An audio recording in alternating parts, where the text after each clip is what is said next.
Hi everybody. Welcome to this digital talk on Dockers and thank you for joining us. I'm really glad that you all could make it and I really appreciate your overwhelming response.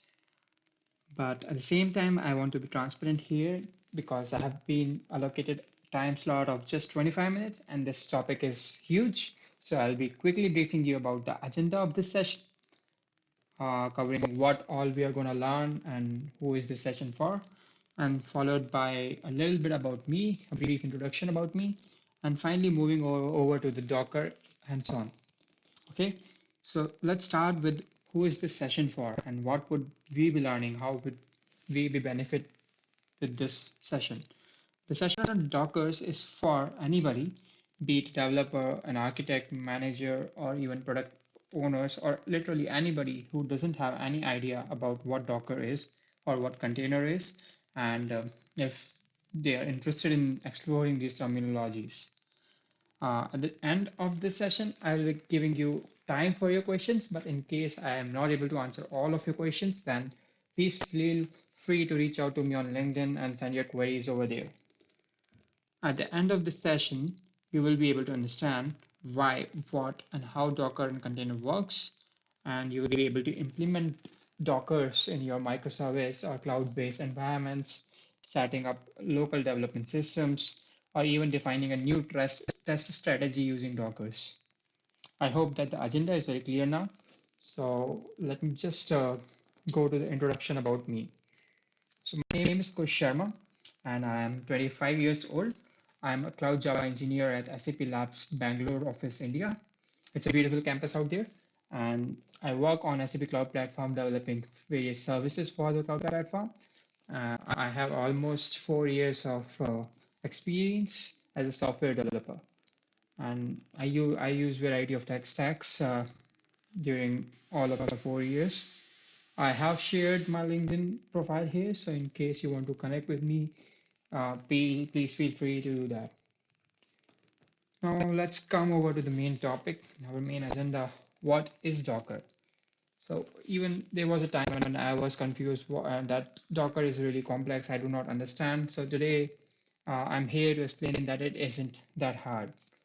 It has to be understood in a particular way, which for which I'm here today, but it ain't that hard right now. I can vouch for it here. So in order to understand what is Docker, I would just start with the basic construct of Docker, which is a container. So in order to understand what is a container, we have to understand what is the difference between a virtual machine and a container, why container has an advantage over there. So I have a little picture over here, which has on the one hand, it has virtual machines, on the other hand, it has containers. So let's look at here. Uh, Here, the host machine has a single OS, suppose Windows, Mac OS, or Linux, and then it has a layer of a firmware or software called hypervisor, which is a virtual machine monitor or a virtual machine manager, which is actually responsible for spinning up multiple virtual machines, for creating virtual machines. So here there's one virtual machine which has its own OS, another virtual machine having its own OS, and then another virtual machine having its own OS, and all the apps are running inside the virtual machines.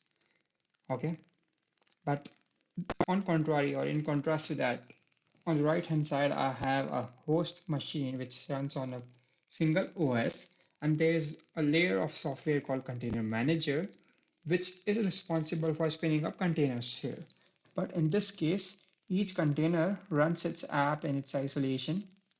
For example, this app is running in container 1, this app is running in container 2, and this app is running in the container 3. Okay, but there is no separate OS allocated here. All of these three containers run on the same host machine's operating system.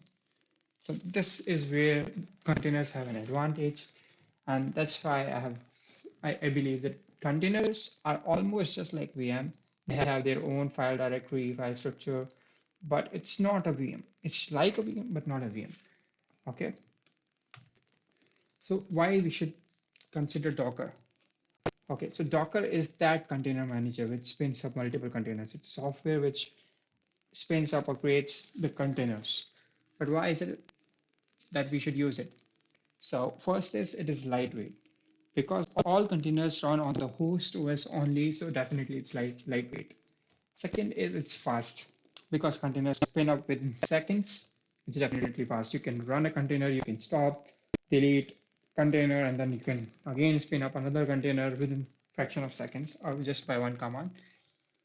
Third is it is portable.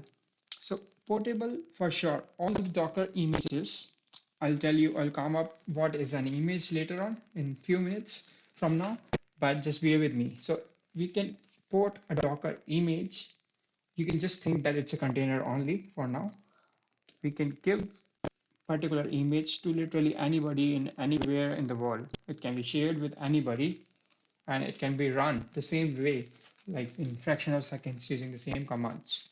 So there is no problem that this program works on my machine and it doesn't work on yours because now I have shared you the image or the container, which exactly works the same way on all the machines. Doesn't matter you have Mac inside your machine, doesn't matter you use Linux, okay?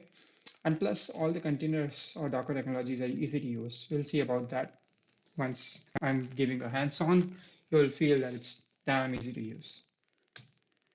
Okay, so let's begin our Docker journey with mainly covering the code samples because I wanted to uh, put most of our time doing the hands-on. So given the code samples at this particular link, which are accessible at this time, okay, I have this file locally available with me, so I will just go through this. Okay, so even I don't need them right now. I'll go to my command prompt. One information for you that is that I have installed Docker on my machine. I'm running a Windows OS, so I have installed Docker Desktop for Windows. If you want to run Docker, you have to install corresponding software for yourself also, which is very easy to use. You just have to go Google install Docker for OS. If you use Windows, then you install Docker for Windows, and then it gives you a executable file. It's a wizard. You click next, next, next, and done. It's installed and ready to be, executed. So let's begin. I will just simply run first container in front of you. Docker run hello world. Okay, world. Let's see what happens. It is unable to find the image locally. Okay, then it is pulling. So first is it's unable to find the image locally. Then it says pulling the image from this. So okay, pull complete.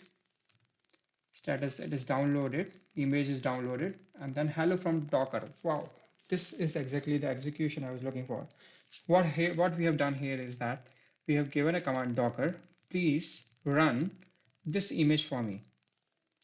Okay, so image is something which executes or which spins up containers. Okay, this particular image is not available locally in my file directory. I have not created anything. I have just installed Docker and opened my command prompt and I'm running these commands.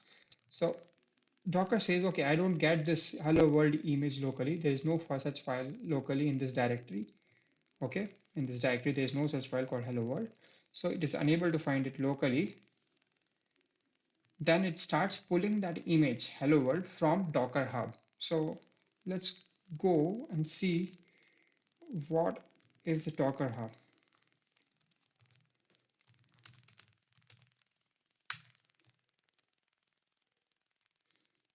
Okay, so here we go. So hub.docker.com. This Docker Hub is basically a repository where people upload, develop, and test their images, or you can say containers.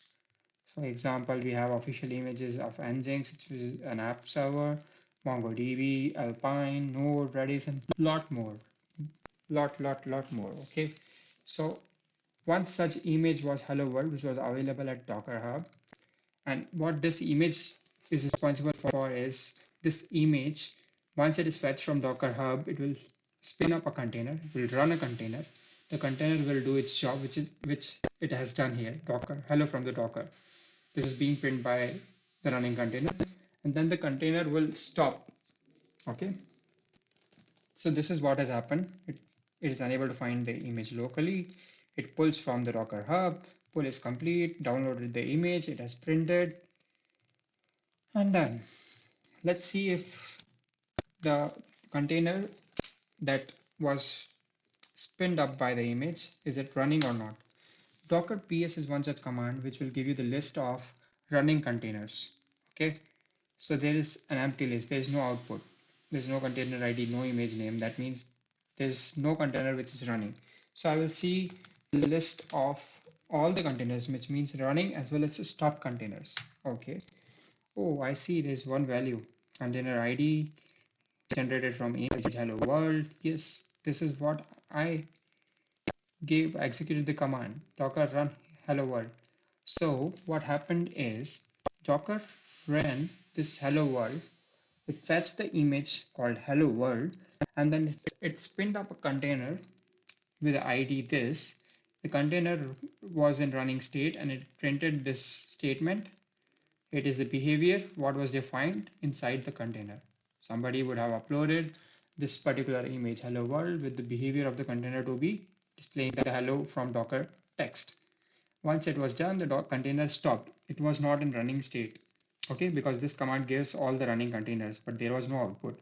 But when I gave all the containers command, display all the containers, then it showed me this, which means it was not running container, but it is a stop container. Okay, so this command docker run image name gives you an image from Docker Hub. It runs a container, and then the container does its job, and then it stops. That's what we have learned so far. Now let me do docker remove and the image. I'll just remove the stopped container because it has already performed its task. So let's remove it. I'm just giving the container ID. We can give container ID or even a container name.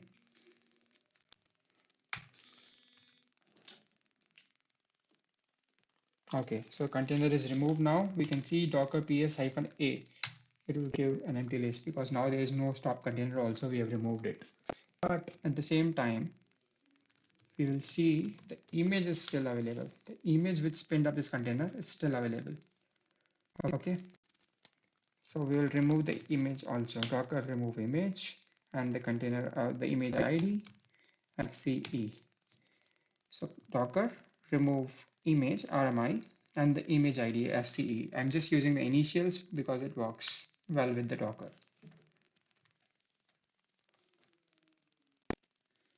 All right, voila. So image is also removed. You can cross check by Docker images. There's no image now. Good to go. So this was just one image that we spinned up from Docker Hub. And in this case, the container ran, executed its behavior, that is displayed the text hello from Docker, and then stopped automatically. But not always all the containers stop automatically after performing their task. Let's see one example. Docker run hyphen remove and Jinx. I'll skip remove. Okay, so here I have removed one special command which is hyphen remove. What it does is it will say docker run the image of nginx application server. This image is available on Docker Hub again. So it will fetch the image, and what hyphen rm does is uh,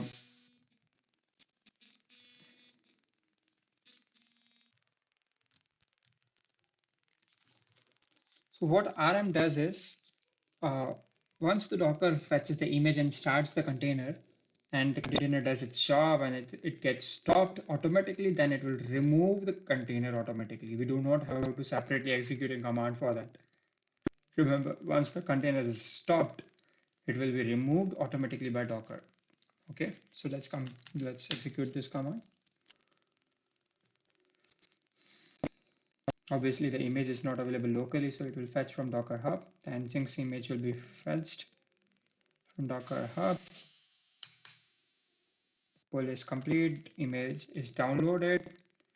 So now you see that the control is not returning to me. Okay, but the Docker container would have spinned up long back because it doesn't take that much time. Dockers are fast. So this means the Docker container is continuously running. It is not getting stopped. I will have to explicitly stop it. But before that, I'll show you Docker PS, which will give the list of running containers. So you see Docker, yes, we have one item in the running containers list, which is this container. It was spinned up by Nginx 32 seconds ago with the name this. So you see, not all images start the container and stop the container at the same time. In our previous example, the container stopped automatically, but in this time, the container keeps on running infinitely. Okay, so for this, we will have to stop the container ourselves. Docker stop container ID, which is 987. The initials only are enough. So once it is stopped, now since the container was started using rm command, remove command, so it says that once the container is stopped, I will remove it automatically. That means the container is removed automatically as well. Now container is no longer available in stop containers list. Correct? There is an empty list. Okay. So the remove command need not to be performed here by us explicitly because rm command has taken care of it. Okay. So apart from this, there's one alternative approach to execute the same image, which I'll show you now.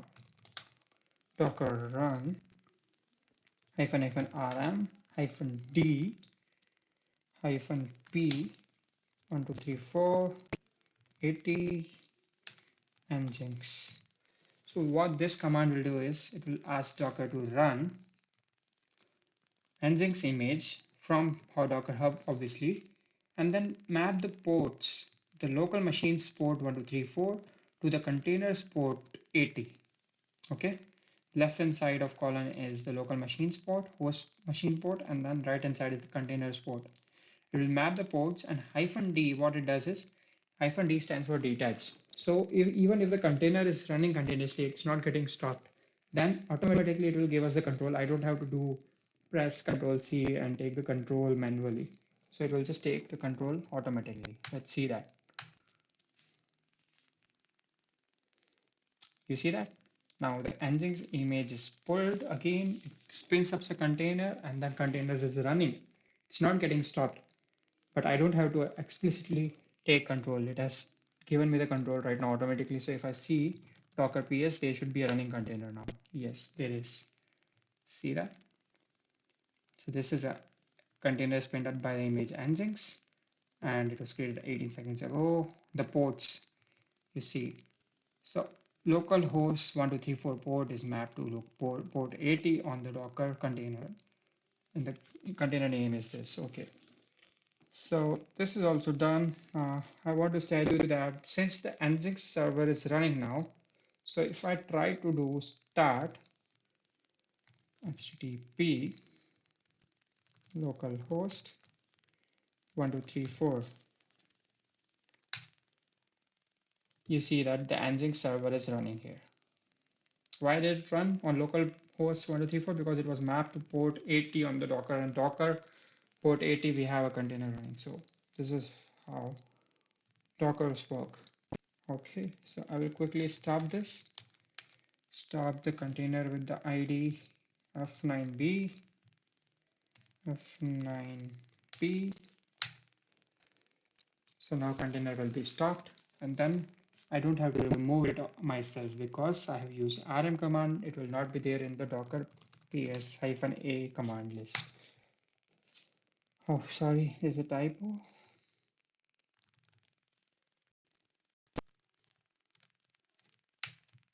Yes, so there's no stop container as well because it was removed from the stop containers list by rm command. Okay, but the image will still be there. You can see that Docker images.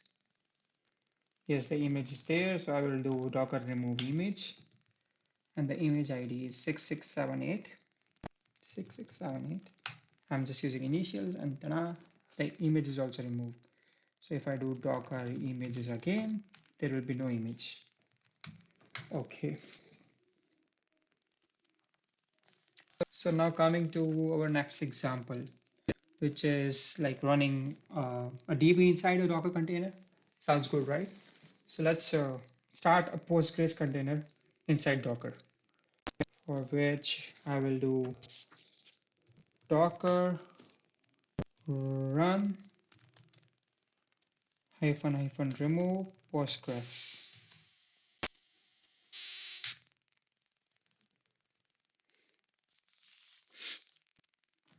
Unable to find image locally. Obviously, it will fetch from Docker Hub. We'll wait for this to complete.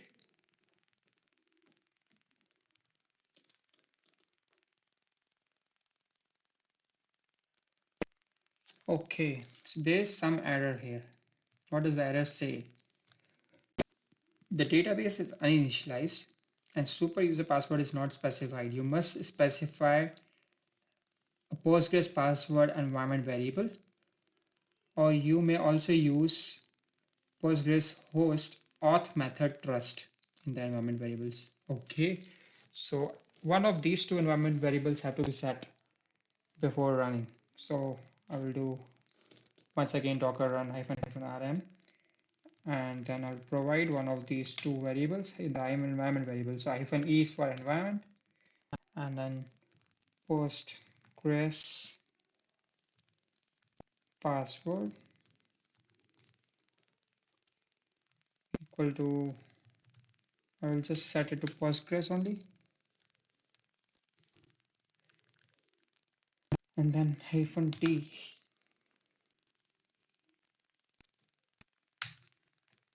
Okay, so I have run the Postgres container now. See, post docker run Postgres in a hyphen d detached mode, which means the container will be in running state and automatically the control will be in our hand. But I've given the password for Postgres as Postgres. So one of these two environment variables have to be initialized, either the Postgres password or the Postgres host auth method. Okay. So now I will do docker ps. There should be a container running. A container is there, which was created from Postgres image 35 seconds ago, and name is this. Good. So since the Postgres container is running, I should be able to execute Postgres PSQL queries. So I'll do docker execute hyphen id and the container ID, which is be26 here. Okay, and then bash. You see, so I am running. I will be able to run the bash command now inside a Docker container. So I have given command docker execute interactively hyphen it is interactively on this particular container ID bash. So it basically means running a bash command on this container ID. So in this bash command I can do ls. So see, you see the file structure has come up, and inside the Docker container what all files are available. These all files are available. But let's go one more step beyond and let's try to do PSQL even you Postgres. So by default Postgres gives you a username Postgres. So I will use that username. And now you see I'm logged in as Postgres user and I can run my queries. So let's create create table tutorials id is int and tutorial name is text type. Let's run that. So create table was successful. Now I will try to insert some data inside this. Insert into tutorials values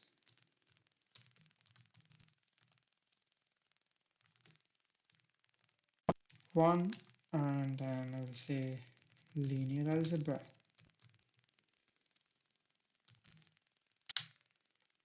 Okay, insert is also successful. Let's select asterisk from tutorials.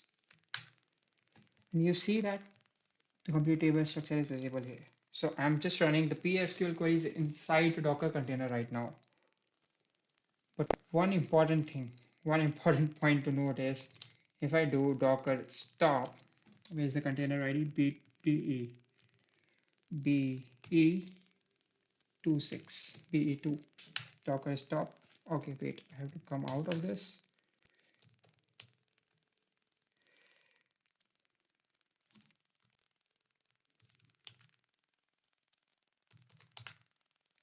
Okay, now I'm out of the bash. Now I'll do docker stop BE26. So this will just stop the Docker container. So if I do docker ps -a, there will be no container in stop state also. Now this means the Docker has stopped the container and it has deleted every data that I just created. The complete table structure, every data is gone. Boom. Now we should have solution for this problem, right? Because I do not want to lose my data if I'm working with Dockers, which is true. So we have a solution. We do have a solution for this, and the solution is volumes, using volumes. We will see about that later in next upcoming examples.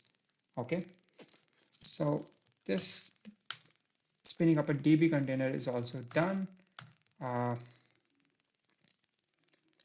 Okay, so next I want to take you through Docker Compose. So just like Docker, there's a tool called Docker Compose, which helps us to run multiple containers because I do not want to spin up containers manually by executing commands one by one in case if I want to set up my development environment and my application is bound to multiple types of services, right? So I want to spin up Nginx, I want to spin up Postgres, I want to spin up Redis, right? So I do not want to manually execute these commands. So we have a tool called Docker Compose, which will take a Docker Compose YAML file. Okay. So basically we give the version and the service names. So here I have an example where we are running a RabbitMQ service. So actually this is going to fetch RabbitMQ image from Docker Hub only and Postgres image from Docker Hub only. Here we have some port mappings. So local, again, the local host machines port and the container ports. Again, on the left hand side are the local host machines port and right hand side the container ports. So let's try to do this. And the command to do this is docker compose up. So let me go to my directory where I have this Docker Compose file. Yes, I'm already there, so I'll show you my directory also. This is the directory where I have Docker Compose YAML. Okay, so now I'll do Docker Compose up, and the YAML is already available. So it will spin up two containers this time in just one command using the YAML file. Just see that it already started running the RabbitMQ. Okay, and now it's running Postgres.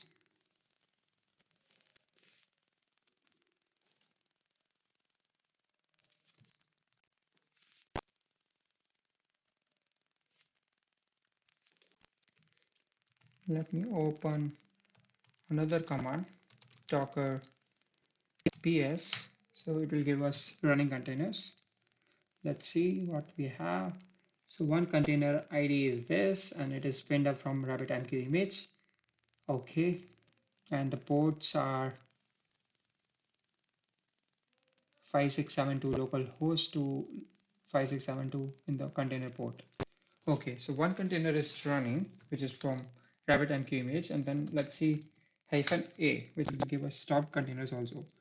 All right, so even Postgres container has run and it is currently in stop state, while RabbitMQ is in running state. So both the containers are spinned up using Docker Compose. You see that? I will quickly remove these containers or stop these containers. Um, this is currently a running container, so I will stop it docker stop 98f. Docker stop and the container ID. It will just stop the container and bring it in stop state. Okay, so now both of these containers are in stopped state. So I can do docker remove 98f to remove the RabbitMQ container, and then I will remove docker remove EE0 to remove the Postgres container. So docker remove EE0, it will remove the Postgres container. Let's have a look at docker images. Okay, so docker images are also available. So I'll do docker remove image and 77b to remove the RabbitMQ image. Okay, done. And then docker remove image 731 to remove the Postgres image. Done. So now nothing would be there. Let me do docker images again. Nothing is there. Docker ps -a to display all the containers running or stop both. Nothing is there. So we've removed everything. Fine. Now Docker Compose is also a really great way to accommodate your changes in real life development or environments. Like you have to set up Docker based configurations. You can use Docker Compose, just mentioning your resources that you use. Surely in development environments or in real life, there would be multiple services which are required. So you can give a list of all those services. Okay. Now let's go through a very simple real life example where I will just run docker run hyphen remove hyphen it node, and I will run the bash. So this is just one go I'm running everything. Earlier I used to do it in multiple commands. Now I've started doing it in just one go. What I'm doing is I'm telling docker to run the node image, node.js image, and inside it interactively run the bash. Okay, so that I can list file directories inside the container or whatever I want to do. So let's do that.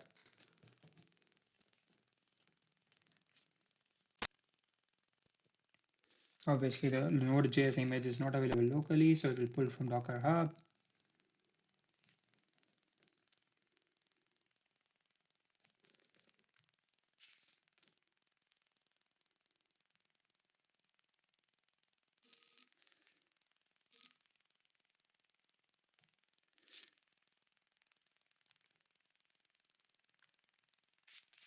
So it's still extracting all the node modules.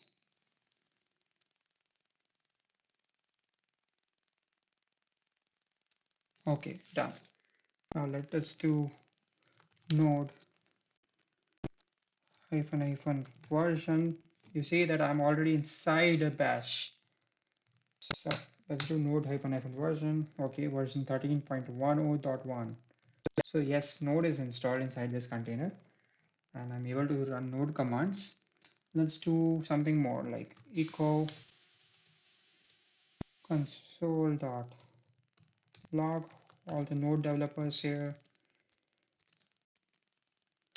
I'll print hi from node.js and then I'll put it inside a file, say demo.js. Okay, done. So I have created a file called demo.js and the file contains console.log hi from node.js. We can see that list.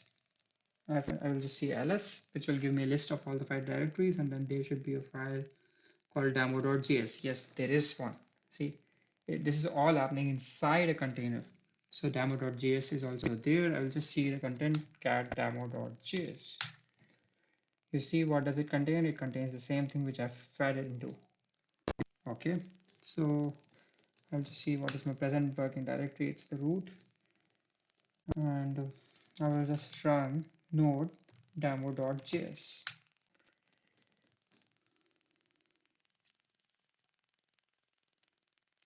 Okay, there's a syntax error because I missed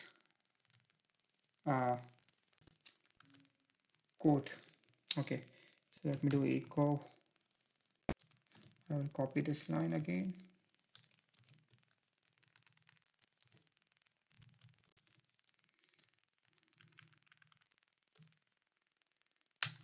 Okay, now I will run node demo.js.